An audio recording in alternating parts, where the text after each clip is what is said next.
The Adventures of Pinocchio by C. Collodi, translated by Carol della Chiesa. Chapter 28. Pinocchio runs the danger of being fried in a pan like a fish.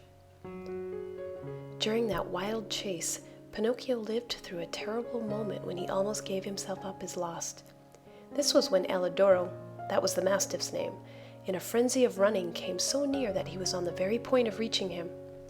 The marionette heard, close behind him, the labored breathing of the beast who was fast on his trail, and now and again even felt his hot breath blow over him. Luckily by this time he was very near the shore, and the sea was in sight, in fact only a few short steps away. As soon as he set foot on the beach, Pinocchio gave a leap and fell into the water. Alidoro tried to stop, but as he was running very fast he couldn't, and he too landed far out in the sea. Strange though it may seem, the dog could not swim. He beat the water with his paws to hold himself up, but the harder he tried, the deeper he sank. As he stuck his head out once more, the poor fellow's eyes were bulging and he barked out wildly, "I drown! I drown!" "Drown!" answered Pinocchio from afar, happy at his escape. "Help, Pinocchio! Dear little Pinocchio, save me from death!" At those cries of suffering, the marionette, who, after all, had a very kind heart, was moved to compassion. He turned toward the poor animal and said to him, "But if I help you, will you promise not to bother me again by running after me?" I promise! Only hurry, for if you wait another second, I'll be dead and gone." Pinocchio hesitated still another minute. Then, remembering how his father had often told him that a kind deed is never lost, he swam to Alidoro, and catching hold of his tail, dragged him to the shore. The poor dog was so weak he could not stand. He had swallowed so much salt water that he was swollen like a balloon. However, Pinocchio, not wishing to trust him too much, threw himself once again into the sea. As he swam away, he called out, "Goodbye, Alidoro. Good luck, and remember me to the family." "Goodbye, little Pinocchio," answered the dog. "A thousand thanks for having saved me from death. You did me a good turn, and in this world, what is given is always returned. If the chance comes, I shall be there." Pinocchio went on swimming close to shore. At last he thought he had reached a safe place. Glancing up and down the beach, he saw the opening of a cave out of which rose a spiral of smoke. "In that cave," he said to himself, "there must be a fire. So much the better. I'll dry my clothes and warm myself, and then, well." His mind made up, Pinocchio swam to the rocks, but as he started to climb, he felt something under him, lifting him up higher and higher. He tried to escape, but he was too late. To his great surprise, he found himself in a huge net, amid a crowd of fish of all kinds and sizes, who were fighting and struggling desperately to free themselves. At the same time, he saw a fisherman come out of the cave, a fisherman so ugly that Pinocchio thought he was a sea monster. In place of hair, his head was covered by a thick bush of green grass. Green was the skin of his body, green were his eyes, green was the long beard that reached to his feet. He looked like a giant lizard with legs and arms. When the fisherman pulled the net out of the sea, he cried out joyfully, "Blessed Providence! Once more I'll have a fine meal of fish." "Thank heaven I'm not a fish," said Pinocchio to himself, trying with these words to find a little courage. The fisherman took the net and the fish to the cave, a dark, gloomy, smoky place.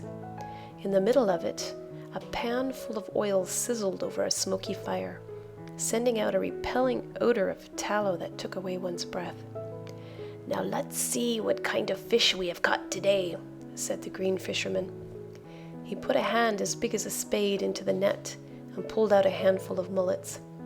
"Fine mullets these," he said, after looking at them and smelling them with pleasure. After that he threw them into a large empty tub. Many times he repeated this performance. As he pulled each fish out of the net, his mouth watered with the thought of the good dinner coming, and he said, "Fine fish these bass. Very tasty these whitefish. Delicious flounders these. What splendid crabs. And these dear little anchovies with their heads still on." As you can well imagine, the bass, the flounders, the whitefish, and even the little anchovies all went together into the tub to keep the mullets company. The last to come out of the net was Pinocchio. As soon as the fisherman pulled him out, his green eyes opened wide with surprise, and he cried out in fear, "What kind of fish is this? I don't remember eating anything like it." He looked at him closely, and after turning him over and over, he said at last, "I understand. He must be a crab." Pinocchio, mortified at being taken for a crab, said resentfully, "What nonsense! A crab indeed! I am no such thing. Beware how you deal with me. I am a marionette, I want you to know." "A marionette?" asked the fisherman. "I must admit that a marionette fish is for me an entirely new kind of fish. So much the better. I'll eat you with greater relish." "Eat me? But can't you understand that I'm not a fish? Can't you hear that I speak and think as you do?" "It's true," answered the fisherman. "But since I see that you are a fish, well able to talk and think as I do, I'll treat you with all due respect. And that is, that as a sign of my particular esteem, I'll leave to you the choice of manner in which you are to be cooked. Do you wish to be fried in a pan, or do you prefer to be cooked with tomato sauce?" "To tell you the truth," answered Pinocchio, "if I must choose, I should much rather go free so I may return home." "Are you fooling? Do you think that I want to lose the opportunity to taste such a rare fish? A marionette fish does not come very often to these seas. Leave it to me. I'll fry you in the pan with the others. I know you'll like it. It's always a comfort to find oneself in good company." The unlucky marionette, hearing this, began to cry and wail and beg. With tears streaming down his cheeks, he said, "How much better it would have been for me to go to school. I did listen to my playmates, and now I am paying for it. Oh, oh, oh."